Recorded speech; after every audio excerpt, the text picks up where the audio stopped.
अकोट तालुक्यातील सावरा ते आसेगाव बाजार असे 2 किलोमीटर रस्त्याचे काम चालू आहे. सदर रस्त्याचे काम हे निकृष्ट दर्जाचे होत असल्याची तक्रार आसेगाव बाजार येथील दिनेश धांडे व गावातील गावकऱ्यांनी उपविभागीय अधिकारी सार्वजनिक बांधकाम उपविभाग अकोट यांना लेखी निवेदनातून दिली आहे. रस्त्याचे काम निकृष्ट किंवा दर्जाहीन होत असेल तर सदर रस्त्याचे काम बंद पाडण्याच्या मार्गावर स्थानिक नागरिक मोठ्या प्रमाणात उलाढाल करताना दिसून येत आहे. कारण रस्त्यावर कुठल्याच प्रकारची जेसीबी मशीनद्वारे खुदाई केली नसून केवळ रोडवरच गिट्टी मुरुम टाकून रोडचं काम सदर कंत्राटदार करीत असल्यानं रोडचं काम दर्जाहीन होत आहे. कंत्राटदार एस्टिमेट प्रमाणे काम करीत नसल्यानं गावामधील नागरिकांमध्ये प्रचंड रोष निर्माण होत आहे. सदर कंत्राटदाराला कुठल्याच प्रकारचे देयके देण्यात येऊ नये असे तक्रारीत गावकऱ्यांनी नमूद केले आहे.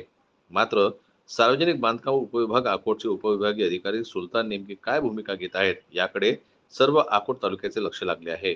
एस्टिमेट प्रमाणे काम न करणे व रोडची खुदाई न करता केवळ रोडवर गिट्टी मुरुम टाकून रोडचे काम करणे ही अतिशय गंभीर बाब आहे. या गंभीर प्रकाराकडे माननीय जिल्हाधिकारी अकोला तसेच माननीय कार्यकारी अभियंता सार्वजनिक बांधकाम विभाग अकोला यांनी योग्य ती कारवाई करून कार्यवाही करण्याची गरज आहे. या चिंताजनक प्रकाराकडे विशेष लक्ष देण्याची गरज आहे.